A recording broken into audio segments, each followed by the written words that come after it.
right. Hey guys, it's Sylvia from KOMP 92.3, the Rock Station, and I have the lovely Lzzy Hale from Halestorm with me on Zoom. We're just talking Woo! about Zoom being the enemy right now. Yeah, it's one of those things that, like I said, the great equalizer. It doesn't matter who you are, it always screws up. Yeah, And but this time was not the Zoom fault. We were trading Zoom stories, but yeah, this yeah. I'm a little tardy because Lzzy likes to talk about things. So Primarily puppies. I hear you're a yes, huge yes, dog I'm lover. I am a dog lover. I grew up on a 20-acre farm, and we had a lot of pets and animals and all that stuff. And since since I've been building my my castle brick by brick, there hasn't been a whole lot of room for the animal situation. So yeah, anytime anybody's like, here's a dog, here's a cat, here's a horse, a sheep, it's fine. And like, Because just you want, roll you're with like, it. oh man, Yeah, one day I'm gonna get it. yeah. All right, so lots to talk about, but first I want to mention that you will be in town. I Prevail Hailstorm, August 17th at Back Theater inside Planet Hollywood. That's going to be a phenomenal show. We're super Oh, excited it's for gonna it. be awesome. And it's not their show and your show. You guys are kind of coming together. So what can you tell us about it?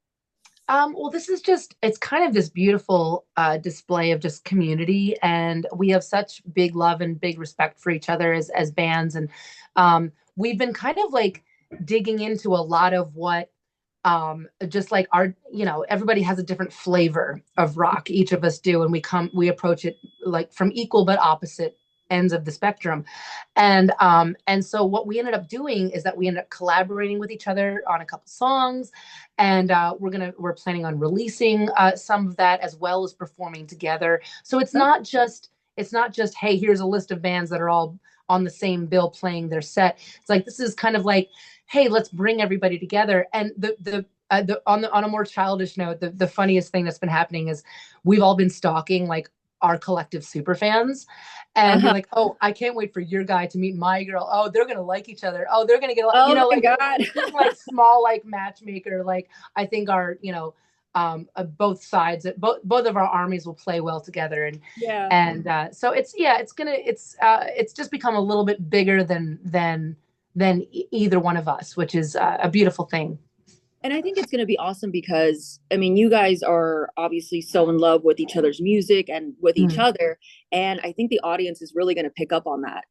I think so too. I think it makes a difference when you can really see the camaraderie and the fact that we're all just out here doing it. It doesn't matter what level or what, there isn't any. I mean, something that I know with all of the great musicians that we've met and that we've both young and old that we've like played with over the years, like there's that common thing of it's about doing it. It's not about whether you have it all figured out, and we're all in it for the long play. It's not about the short, like, oh, you got the number one and I didn't get the number one, or you made a better show, Yeah. you better.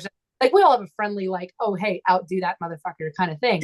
But at the same time, it's like it's more about like, oh, we're all in this for the same reasons, and we just want to get up and we want to play our songs, and we want to, we're in the business of smiles. It's like, let's make sure that everybody's having a good time.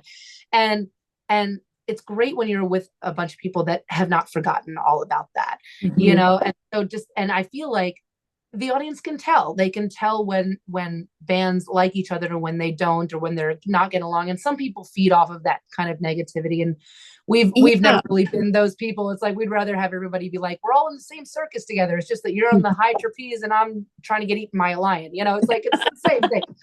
Well, it's funny that you mentioned that because I went to a show not too long ago and I'm not going to name them, but I saw a band that I had never seen before. And it's one of those older bands, and you kind of know that they're not in love with each other anymore. They're not like the best of friends, Yeah. creative differences. And because I went to go see them, I was super excited. And when I was watching their set, you can kind of feel that. And it kind of Yeah. ruined the experience. Like, oh It my God, I does. haven't seen this band, and like I've never seen them. This is going to be a great experience. But then knowing all of the drama and everything, like, oh, It does. It does. It taints it. You can't listen to it for what it is. And it's I mean, I don't know our secret, but it's not lost on us the fact that I mean, it'll be 21 years this year of all four members of Halestorm being the same members. 27 years of since my brother and I started Halestorm. And it's not lost on us the fact that we still like each other. We still hang out. We still go on band dates to go bowling just for the hell of it. You know, we have this bond that I, it makes me so sad when you see bands that don't even speak before they go on stage, Mhm. or they Mhm. never practice. Like we still, before the production rehearsal, before like we get the crew involved, all four of us a week before we go on tour, or 2 weeks before, depending on everyone's schedule, Mhm. we get together in my basement. We're plugging in through a shitty PA system like we did in our parents' basement, and we go over songs and we play through things, and we work out different moments, and we write together. And I feel like once you lose that, it like there's you can't It becomes you can't robotic, I think. pretend, and yet you can't Yeah. pretend like everything's okay when it's not. We're all very bad liars, as much as we like to be actors sometimes, but we're bad liars. Mhm. And so yeah, it just, I mean, to fight for that type of marriage is something very, very worth it, you know. Absolutely. And let's talk about the new album. I'm Oh very yeah. excited for it. You're in the middle of writing it, or are you guys almost finished with it, or where are we at with that? It's a little of both. We've spent a lot of time. We have a lot of songs, and a lot of work to do. We're hoping to get everything kind of done and dusted, Hmm. or at least have something to show for everything by the end of April. Okay.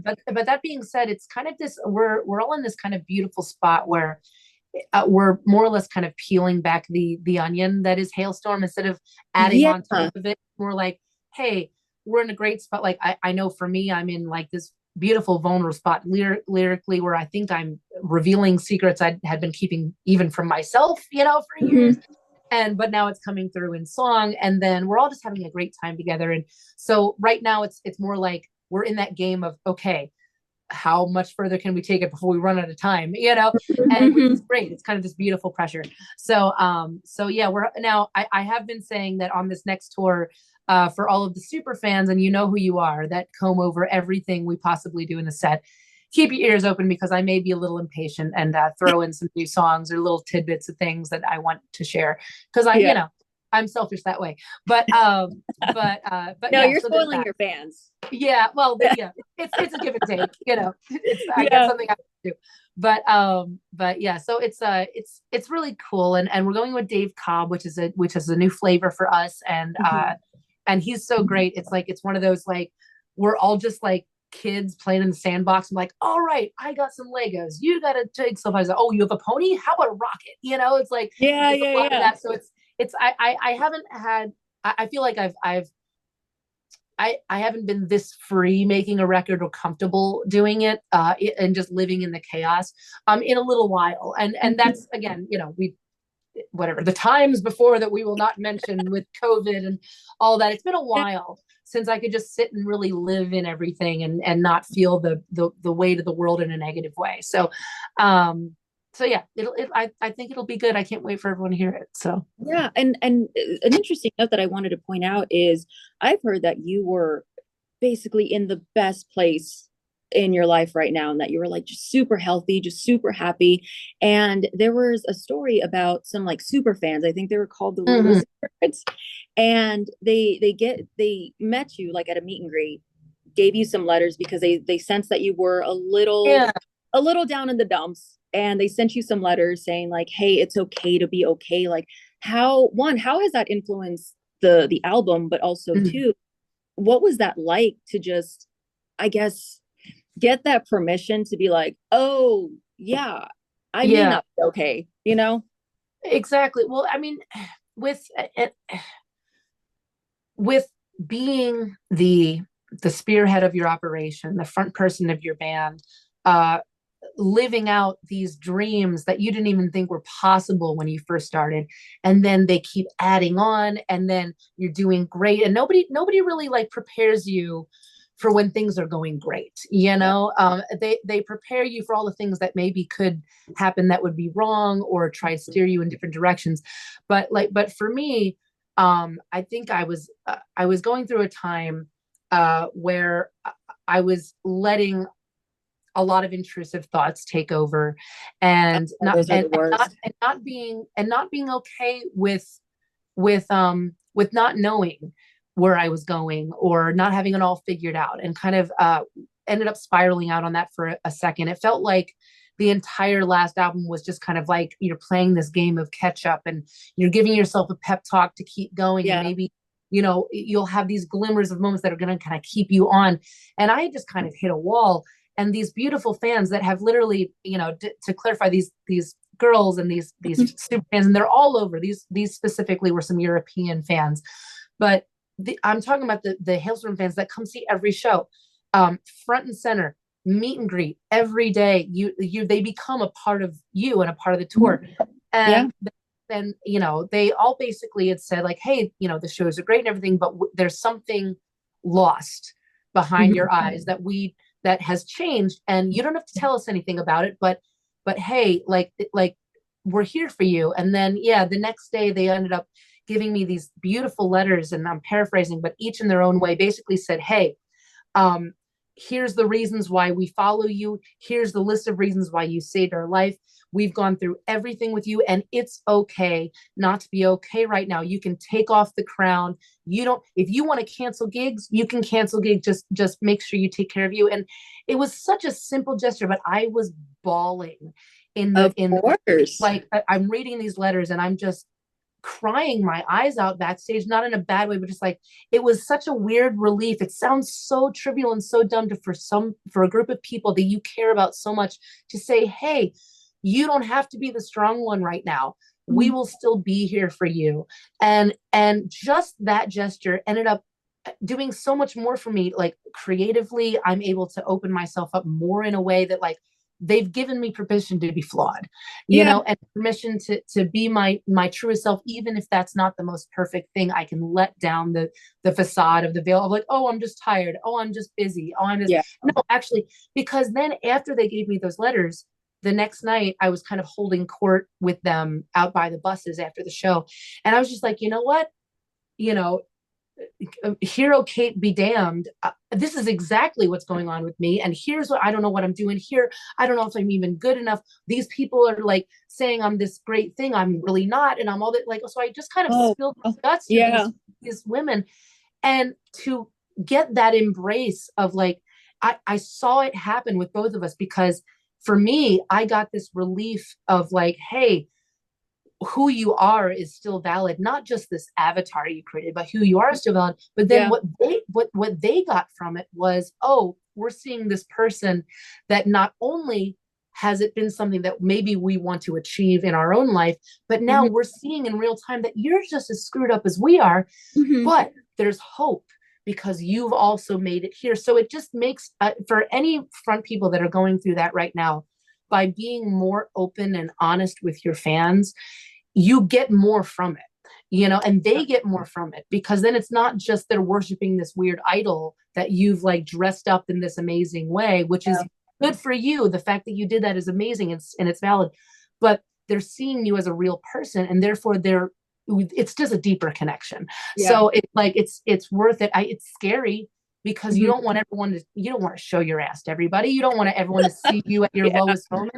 You don't want them to think that, oh, yeah, because we all think, oh, one of these days they're going to find out that I actually have no idea what's happening, and I'm a fraud and all this stuff. And it's like, it's not about that. It's like, you've built this beautiful thing out of trash. Somebody Hmm. left some trash for you, and you built a castle. Good for you. But you built that. So it's all about you. It's not about Yeah. the shiny thing. Anyway, I'm Hmm. going off on stuff, but it's just No, but I imagine it's a relief for, I mean, being the front woman, the front person of any band. Like, you're the face, you have a lot to carry, you're on vocals, you're this and this. I mean, I think it's human to mm, kind of, let your guard down a little bit, especially with fans, because I, like you were saying, like, there's that connection, there's yeah, the appreciation of like, oh, you know what, that singer is going through stuff, but look what she's doing, look what he's doing. Maybe I can do that too. So I think it forms a deeper bond I when think so when you too. let your guard down. Brave To be brave does not equal Just because I'm brave doesn't mean that I'm not terrified, you Exactly. know. And if anybody at all, you know, any person that I know in my life, um, would be in my position, they would be acting in the same way, you Mhm. know. So I try to talk about this with young artists too, and old artists, is that it's it's about doing it, and don't worry so much that you don't have it all figured out. You're going to figure out, you know, how to weed through all the crap later, but like don't lose. And also for people that are seeing young bands in their Mhm. like early times in Halestorm, we were laughable, you know, like it was not great. I'm writing about mythical time men that are disguised as bellhops in elevators in my mind, trying to tell me like whether I'm good or bad. It's like, you know, like we had a rotating upside down drum kit. We could barely play our instruments, but there were a lot of people that were like, there's something here, and I'm not going to discourage you just yet.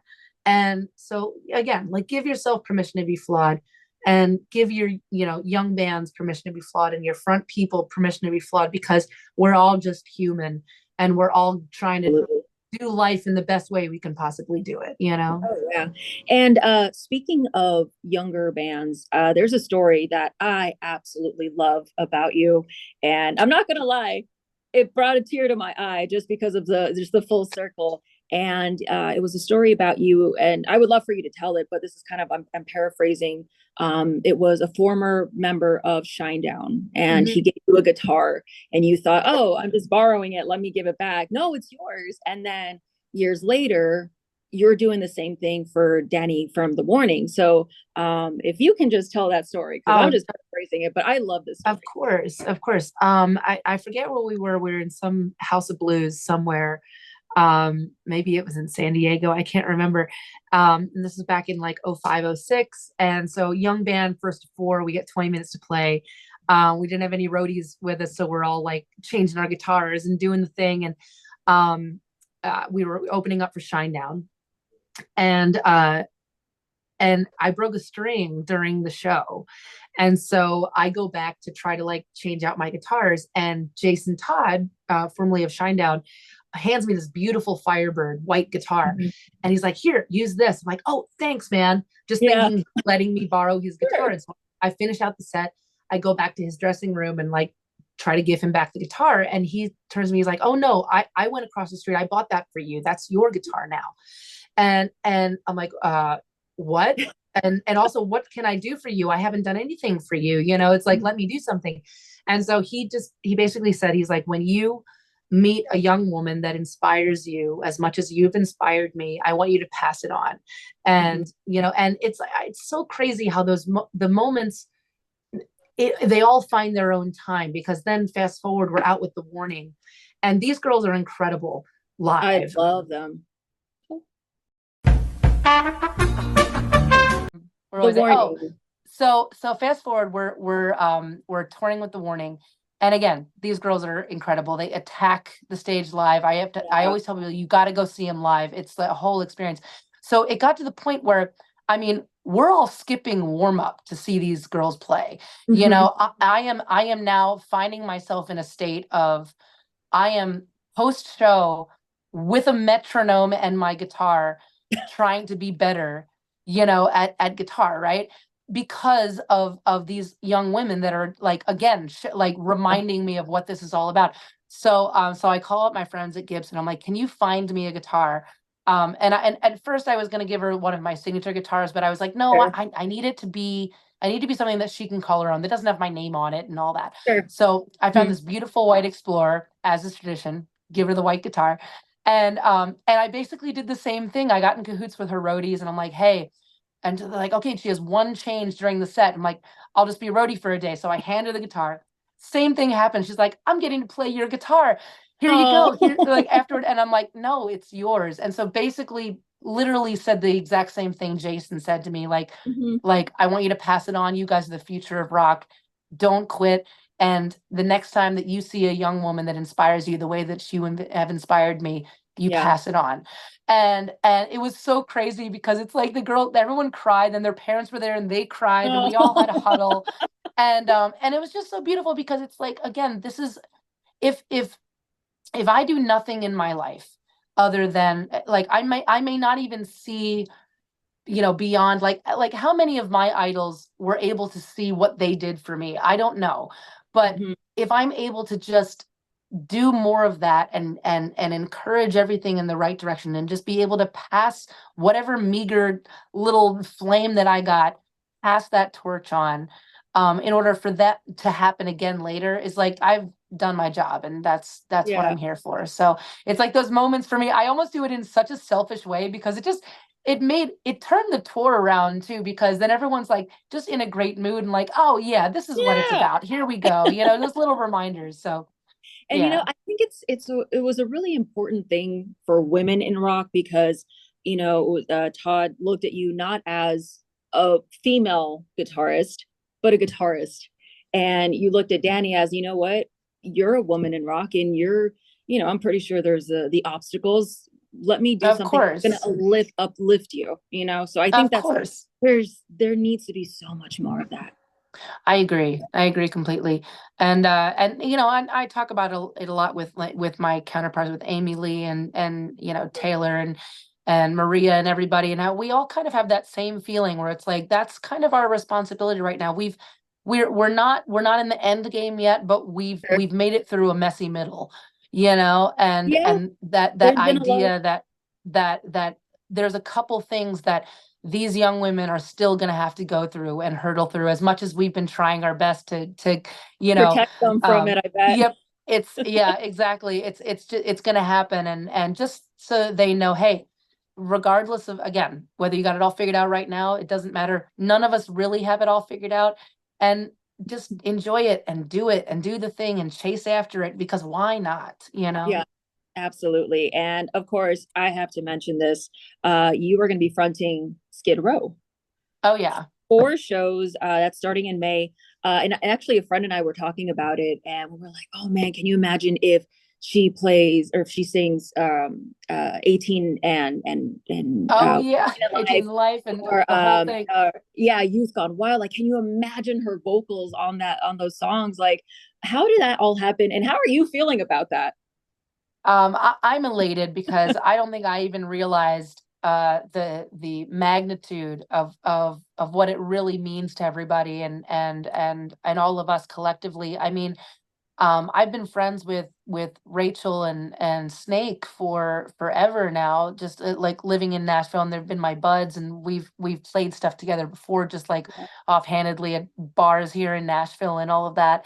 And so it happened really organically. We were at a birthday party for our producer, Nick Raskulinecz, and who's done the past couple records with us, and Rachel comes up and he's like, "Hey, would you ever consider singing with us?" And I'm like, "Oh man, you know me, like I'll sing whatever." He's like, "No, no, no, but really though, like as our front person, like filling in some dates." I'm like, "Dude, just let me know if you need me." And so I get like a couple months later, forgot kind of all about it, and he calls me up. He's like, "Hey, were you serious about that? Because this is kind of happening now." And so I'm Mhm. like, "Yeah, dude, let me work it out." So I contacted my people and like, let's clear the calendar and let's make sure we got those dates going. And so I'm here in my own head being like, this is so crazy full circle, because like in the 90s, I was into 80s hair metal, but Mhm. I was also getting into this new metal stuff that was like in the 90s and early Sure. 2000s. And Mhm. Skid Row was the one band that my friends and everybody in my life could agree with, that like that bridged that gap for me, because it had that, the big songs and the big riffs and everything, but it still had that weird seedy underbelly, because Right. they weren't so blind in their in like in their bubble to not understand what was going on in the world at the time. So Mhm. for me, like that was an integral band in my rearing up of being a rocker. And so it's just crazy for me. And then we announced it, right? And I can't tell you how my inbox was blown up by like not just people I haven't heard from in like 15 years, that like are my Jersey people and my PA people, my East Coast people. They're like, Yeah. introduced me to Skid Row, and I was singing all the songs in karaoke and all this stuff. Yeah. And then now it's like it's bringing everyone together, and it's an event that everyone can look forward to. And so it's just it's what a beautiful kind of full circle situation, you know. Yeah. And so going back to Hailstorm, you guys started in 97. around Yes. that time. So, and then you guys got signed in 2005, and we talked about like what keeps a band together, being the original four members for so many years. But I know that you guys were considered a Christian band Kind originally. of. So, Well, we kind of. our beginnings were like we grew up in the Presbyterian church. Mhm. Parents wanted us to have good morals and all of that. And Yeah. we so a lot of like our first concerts and everything were like the Creation Festival, watching, Newsboys and like that 90s contemporary Christian rock and all that, Yeah. DC Talk and Michael W. Smith and all that stuff. And so, after we started the band, there was still a lot of that kind of runoff coming through. And it wasn't until I want to say probably 2001-ish or something where we started really kind of asking questions on the religious end of that, not necessarily like the idea that like we really did absorb a lot of the great ideas from the Bible, as in like, Mhm. the fundamental truths: love Sure. one another, celebrate each other in all of our differences. But when we realized that the religious connotation of that wasn't necessarily following any of those teachings, it was just a lot of like, a divisiveness and clickiness and who's closer to God and who's this and Yes. who's without sin, Yep. and we watched it happen. There was a man who he came out as gay, and his wife and kids and everybody wanted to help him work through it and whatever that. So he came to the church for help with that and how to manage both of these things. And the church kicked him out. And we never saw hide nor hair of that beautiful family again. Mhm. And that was kind of like the straw that broke the camel's back for us with the again, I do believe in spirituality and I believe in a lot of those fundamental truths. I don't think that the religion or the cliques of all of the The religions have gotten it right at all. man-made part of I it. think I think a lot of people miss the point. So that being Yeah. said, we kind of got out of that and started kind of venturing toward our own thing. It's kind of like we're all searching for whatever that thing is. Yeah. And we're like, oh, maybe it's Jesus. Nope, it wasn't that. Uh, but we're still follow this music to try to touch it, in some way. Yeah. And we learn more about ourselves through that. But Yeah, I yeah, was curious just how the transition happened, and like was it easy, or was it kind of awkward, or was there like some sort of guilt, or that sort of stuff. it was awkward. I got literal interventions at school from teachers after class because if you haven't noticed, but I'm a little obsessive. And the band that I started when I was 13 that I'm still in, because I got to see it through. I was very maniacal about that when I discovered it, because when my brother and I first started the band, it was something that we could call ours. Yeah. It was something that none of the kids that made fun of us in school could take away from us. None of our parents weren't connected to it. The teachers, nobody understood it, but my little bro and I.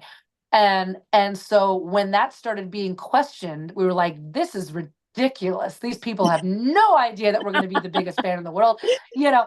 So it Yeah. became kind of an act of defiance too, to be like, okay, because the one time I did get called into the principal's office because I was a very good kid. I didn't drink in school. I wasn't trying to cut class. I was just Yeah. obsessed with music and being in a band.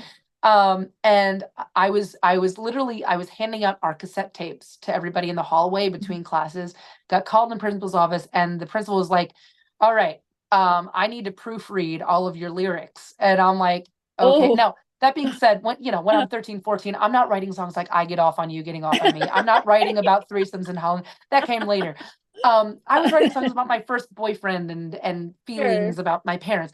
Anyway, Yeah. but he was like, well, where's Jesus in this? And there, so like I couldn't hand It out was my tough. stuff. So Yeah. like weird, awkward things like that, Mhm. or people being like, well, I hope you're not causing the boys to sin by being on stage and performing. I'm like, I'm not God. Yeah. I'm not naked. Come on, stop it. Yeah. Like those weird, like, those Yeah. things. But again, for some reason, still here and still obsessed with it. And, you know, It made it they, very they, easy. they can all laugh at me now if they want to. Yeah. It's fine. Well, Lzzy, thank you so much for taking the time to chat with me. Of Again, course. Of Big course. Prevail and Hailstorm are going to be at Back Theater August 17th. We can't wait to see you. And thank you again so much. And we will see you soon. Yeah. See you soon, sweetie. Thank you for taking the time.